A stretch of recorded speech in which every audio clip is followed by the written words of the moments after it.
പിതാവിൻ്റെയും പുത്രൻ്റെയും പരിശുദ്ധാത്മാവിൻ്റെയും നാമത്തിൽ ആമേൻ. എൻ്റെ പ്രിയപ്പെട്ടവർ, ഇന്ന് ഫെബ്രുവരി മാസം 12 ബുധനാഴ്ച. കർത്താവ് നിങ്ങൾ അനുഗ്രഹിക്കട്ടെ.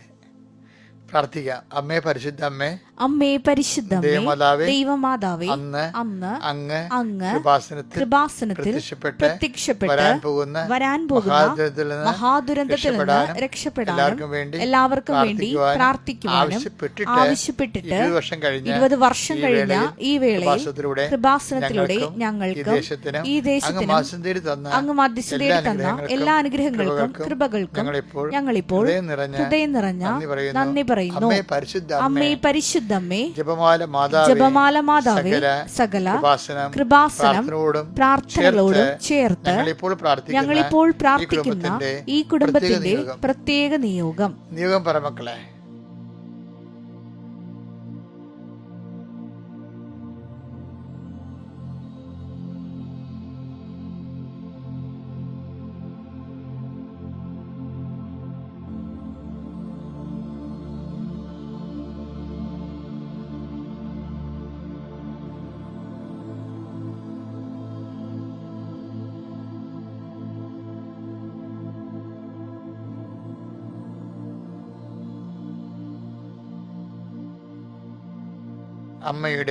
അമ്മയുടെ പ്രത്യക്ഷീകരണത്തിന്റെ ഈ ദ്വാദശക വേളയിൽ ഞങ്ങൾക്ക് സാധിച്ചു തരുവാൻ കനിയണമേ. വിശ്വാസ പ്രമാണം. സർവശക്തനായ പിതാവും ആകാശത്തിന്റെയും ഭൂമിയുടെയും സൃഷ്ടാവുമായ ദൈവത്തിൽ ഞാൻ വിശ്വസിക്കുന്നു. അവിടുത്തെ ഏകപുത്രനും ഞങ്ങളുടെ കർത്താവുമായ ഈശോ മിശിഹായിലും ഞാൻ വിശ്വസിക്കുന്നു. ഈ പുത്രൻ പരിശുദ്ധാത്മാവിനാൽ ഗർഭസ്ഥനായി കന്യകാമറിയത്തിൽ നിന്ന് പിറന്ന് പൊന്തിയോസ് പീലാത്തോസിന്റെ കാലത്ത് പീഡകൾ സഹിച്ച് കുരിശിൽ തറയ്ക്കപ്പെട്ട് മരിച്ച് അടക്കപ്പെട്ട് പാതാളങ്ങളിൽ ഇറങ്ങി മരിച്ചവരുടെ ഇടയിൽ നിന്ന് 3-ാം നാൾ ഉയർത്ത് സ്വർഗത്തിലേക്ക് എഴുന്നള്ളി സർവശക്തിയുള്ള പിതാവായ ദൈവത്തിന്റെ വലതുഭാഗത്തിരിക്കുന്നു. അവിടെ നിന്ന് ജീവിക്കുന്നവരെയും മരിച്ചവരെയും വിധിക്കുവാൻ വരുമെന്നും ഞാൻ വിശ്വസിക്കുന്നു. പരിശുദ്ധാത്മാവിലും ഞാൻ വിശ്വസിക്കുന്നു. വിശുദ്ധ കത്തോലിക്കാ സഭയിലും പുണ്യവാന്മാരുടെ ഐക്യത്തിലും പാപങ്ങളുടെ മോചനത്തിലും ശരീരത്തിന്റെ ഉയർപ്പിലും നിത്യമായ ജീവിതത്തിലും ഞാൻ വിശ്വസിക്കുന്നു. ആമേൻ. സുഖസ്ഥനായ ഞങ്ങളുടെ പിതാവേ, അങ്ങയുടെ നാമം പൂജിതമാകണമേ. അങ്ങയുടെ രാജ്യം വരണമേ. അങ്ങയുടെ തിരുമനസ് സ്വർഗത്തിലെ പോലെ ഭൂമിയിലും ആകണമേ. അന്നു വേണ്ടുന്ന ആഹാരം ഇന്ന് ഞങ്ങൾക്ക് തരണമേ. ഞങ്ങളോട് തെറ്റ് ചെയ്യുന്നവരോട് ഞങ്ങൾ ക്ഷമിക്കുന്നത് പോലെ ഞങ്ങളുടെ തെറ്റുകൾ ഞങ്ങളോടും ക്ഷമിക്കണമേ. ഞങ്ങളെ പ്രലോഭനത്തിൽ ഉൾപ്പെടുത്തരുതേ, തിന്മയിൽ ഞങ്ങൾ രക്ഷിക്കണമേ. ആമേൻ. നന്മ നിറഞ്ഞ മറിയമേ, സ്വസ്തി. കർത്താവ് അങ്ങയുടെ കൂടെ സ്ത്രീകളിൽ അങ്ങ് അനുഗ്രഹിക്കപ്പെട്ടവളാകുന്നു. അങ്ങയുടെ ഉദരത്തിൻ ഫലമായി ഈശോ അനുഗ്രഹിക്കപ്പെട്ടവനാകുന്നു. പരിശുദ്ധ മറിയമേ, തമ്പുരാന്റെ അമ്മേ, പാപികളായ ഞങ്ങൾക്ക് വേണ്ടി ഇപ്പോഴും ഞങ്ങളുടെ മരണസമയത്തും തമ്പുരാനോട് അപേക്ഷിക്കണമേ. ആമേൻ. എന്റെ പ്രിയപ്പെട്ടവരെ, നമ്മള് പ്രാർത്ഥനയിലേക്ക് പ്രവേശിക്കുകയാണ്. അനുഗ്രഹ പ്രാർത്ഥനയിലേക്ക്. രാവിലെ പ്രാർത്ഥിക്കാൻ കഴിയുന്നത് തന്നെ പ്രാർത്ഥനയെ കേട്ട് ഉണരാനും കഴിയണതും പ്രാർത്ഥനയിൽ നമ്മുടെ ജീവിതം തുടങ്ങണതും ഒക്കെ വലിയൊരു അനുഗ്രഹമാണ്, പ്രൊട്ടക്ഷനാണ്, ശരിക്കും ഒരു സംരക്ഷണമാണ്. ഞാൻ നിങ്ങൾക്ക് വേണ്ടി പ്രാർത്ഥിക്കുകയാണ്. കർത്താവേ, ഈ മക്കളുടെ വലത്തും ഇടത്തും വീട്ടിലും വഴിയിലും ജലത്തിലും കരയിലും മുകളിലെ ഹൃദയത്തിലും കർത്താവിൻ്റെ സാന്നിധ്യവും സഹവാസവും സംരക്ഷണം ഉണ്ടാവട്ടെ. കർത്താവെ, മരണത്തിൻ്റെ ഇരുൾ വീണ താഴ്വരയിലൂടെയാണ് നിങ്ങൾ നടക്കുന്നതെങ്കിലും അങ്ങ് എൻ്റെ ഇടയനായതിനാൽ എനിക്ക് ഒരു കുറവും ഉണ്ടാകത്തില്ല, എനിക്ക് അപകടം ഉണ്ടാകത്തില്ല. കർത്താവ്, നിന്റെ നാമത്തിൽ വിശ്വസിക്കുന്നവരെ ഞാൻ എൻ്റെ ആടുകൾക്ക് മുമ്പേ നടക്കുന്ന അരുളി ചെയ്ത വചനം പാലിച്ചുകൊണ്ട് ഞങ്ങളുടെ മുന്നിൽ നീ ഉണ്ടെന്നുള്ള ബോധ്യം ഞങ്ങൾക്കുണ്ട്. കർത്താവേ, ഈ ബോധ്യത്തിൻ്റെ ശക്തിയാൽ അങ്ങയുടെ മക്കളെ അങ്ങ് ആശീർവദിക്കണമെന്ന് പ്രാർത്ഥിക്കുന്നു. കർത്താവ്, ശാന്തമായ ജലാശയത്തിലേക്കാണ് നിന്റെ ആടുകളെ മേയ്ക്കുന്നത്. ഇളകാത്ത, ഓളമില്ലാത്ത, കുടിക്കുമ്പോൾ മൂക്കിൽ പോലും വെള്ളം കയറാത്ത എന്തെല്ലാം കാര്യങ്ങളാണ് ദൈവമേ നീ ശ്രദ്ധിക്കണത്. ഞങ്ങളുടെ ഭക്ഷണ പാനീയങ്ങളിലും അനുദിന യാവനകളിലും പോലും കല്ല് കടിക്കരുത്, ചീത്തലും തുമ്മലും ഉണ്ടാവരുത്. അത് സ്വസ്ഥവും സമാധാനമായി അനുദിന ജീവിത ആഹാര നടപടികൾ നടക്കണമെന്ന് ആഗ്രഹിച്ചുകൊണ്ട് എന്ത് അതിമനോഹരമായാണ് ദൈവമേ നിന്റെ സ്നേഹത്തെ സങ്കീർത്തനം വർണ്ണിക്കണത്. ഞങ്ങളതെല്ലാം ഇന്ന് അനുഭവിക്കാൻ ഇടയാക്കണം കർത്താവേ.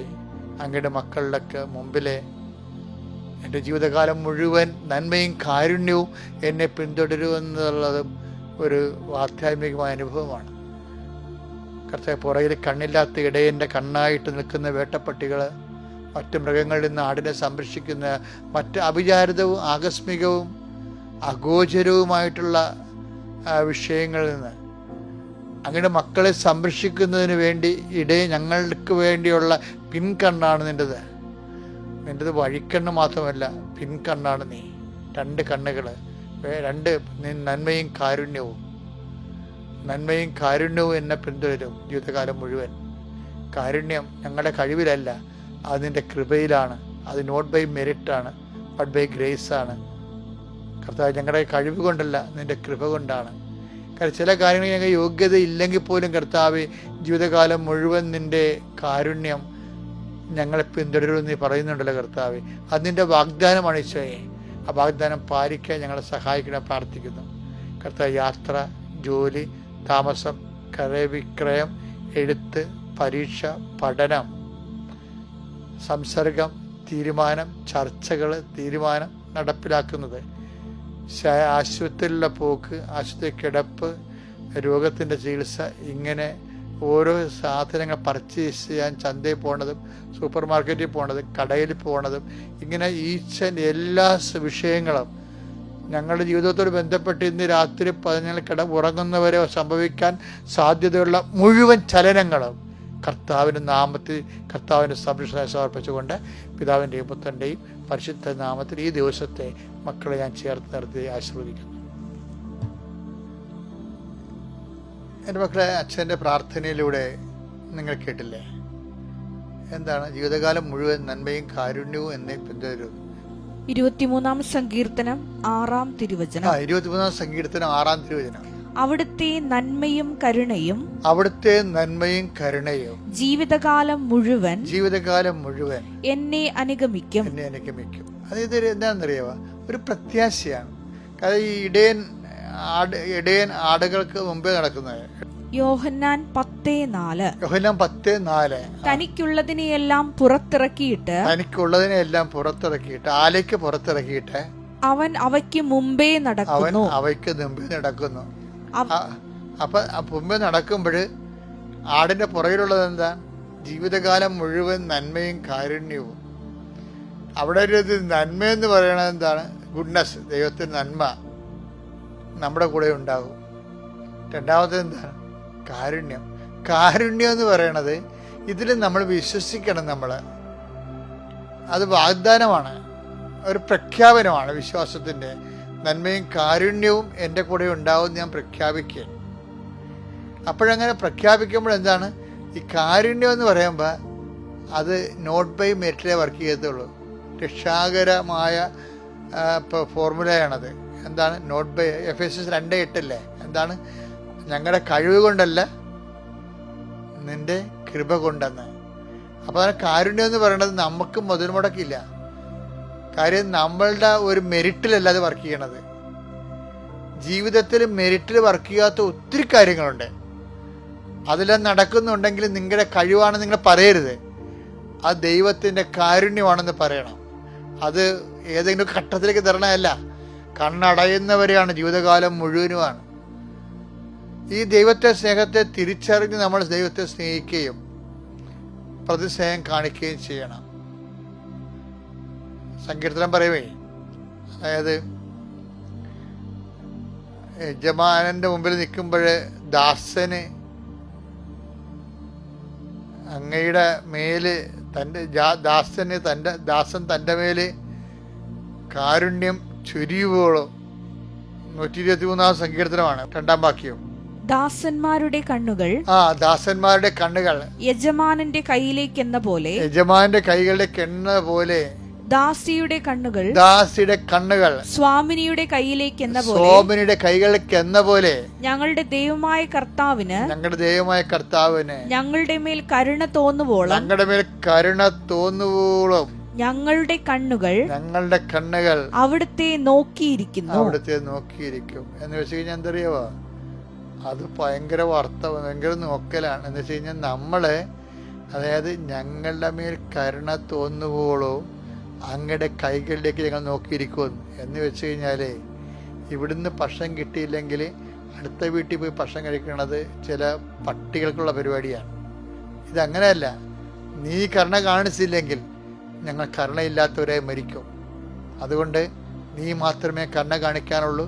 നിന്റെ കരുണയിലെ എനിക്ക് വിശ്വാസമില്ലല്ലോ, നീ കാണിച്ചില്ല, ആരെയും കാണിക്കണ്ട എന്ന് പറഞ്ഞുകൊണ്ട് അങ്ങ് ദാസന്റെ മേൽ കരുണ തോന്നുവോളൂ യജമാന്റെ കണ്ണ് കൈകളിലേക്ക് എന്ന പോലെ ഞാൻ നോക്കി നിൽക്കുമെന്ന്. എന്തൊരു വല്ലാത്ത വർത്തമാനമാണത്.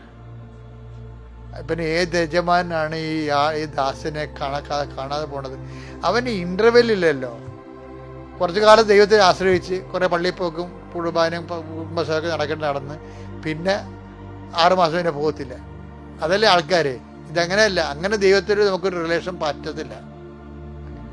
പല ആൾക്കാർക്ക് അബദ്ധം പറ്റുന്നത് ഇങ്ങനെ. 90% ആൾക്കാർ പണിമേടിക്കുന്നത് ഇങ്ങനെയാണ്. ദൈവത്തെ അറിയാം, ഓടടുത്തമ്മ ആളറിയാവുന്ന അപ്പം പറയും. ഇവൻ ഈ ഇളക്കം ദൈവികമായ ഇളക്കം തുടങ്ങുമ്പോൾ തന്നെ പറയും ഇവന് ഒരു പ്രശ്നം ഉണ്ടാകുമ്പോൾ ഇട്ടും പോകും, പിന്നെ ഒരു അടുത്ത 2-3 കൊല്ലം കഴിയുമ്പോൾ തിരിച്ചു വരും. അങ്ങനെ ഈ ഇൻ്റർവെല്ല് വെച്ചാണ് ആൾക്കാർ ദൈവമായിട്ട് ഇടപെടുന്നത്. That is wrong and nonsense. ഇവിടെ എന്താ പറയണത്? സത്യസന്ധമായ ദൈവത്തിൻ്റെ ദാസനാണെങ്കിൽ എന്ത് ചെയ്യും? യജമാന് കരുണ തോന്നുകയുള്ളൂ. യജമാന്റെ കൈ എന്നാണ് ഒഴിയേണ്ടത് എനിക്ക് അനുഗ്രഹം തരാൻ, അന്ന് വരെ ഞാൻ യജമാനൻ തന്നില്ലെന്ന് വിചാരിച്ചുകൊണ്ട് തരാതെ ഞാൻ പട്ടിണി കിടക്കും. അല്ലാതെ വല്ലയിടത്തും പോയി നോക്കത്തില്ല. വേറെ ഒരു ദൈവമോ വേറെ ഒരു ശക്തിയോ മാനുഷ്യമായ ബുദ്ധിയോ മറ്റുള്ള പറയണ കേട്ടോ ഞാൻ ചാടത്തില്ല. എൻ്റെ കർത്താവിന് മുമ്പിൽ വെച്ച വിഷയമാണെങ്കിൽ ദൈവിക തീരുമാനം ഉണ്ടാകും. അതാണ് വിശ്വസ്തത എന്ന് പറയുന്നത്. അതാണ് നമ്മുടെ ആസ്തി എന്ന് പറയുന്നത്. നല്ല ആസ്തി വിശ്വസ്തത ഉണ്ടാകാൻ, കർത്താവിനെ ഇതിനെ ഉറച്ചു നിൽക്കാൻ ദൈവം ഈ ദിവസം നിന്നെ സഹായിക്കട്ടെ. Praise the lord. അത്യപൂർവ ദൈവാനുഭവങ്ങൾ ഇനി നിങ്ങൾക്കും സ്വന്തം. ഈ യൂട്യൂബ് ചാനൽ ഇതുവരെ സബ്സ്ക്രൈബ് ചെയ്തിട്ടില്ലെങ്കിൽ ഇപ്പോൾ തന്നെ സബ്സ്ക്രൈബ് ചെയ്യുക. ഈ വീഡിയോ ഇപ്പോൾ തന്നെ നിങ്ങളുടെ സുഹൃത്തുക്കൾക്ക് ഷെയർ ചെയ്തുകൊണ്ട് കർത്താവിന്റെ പ്രേക്ഷിതരാകുക.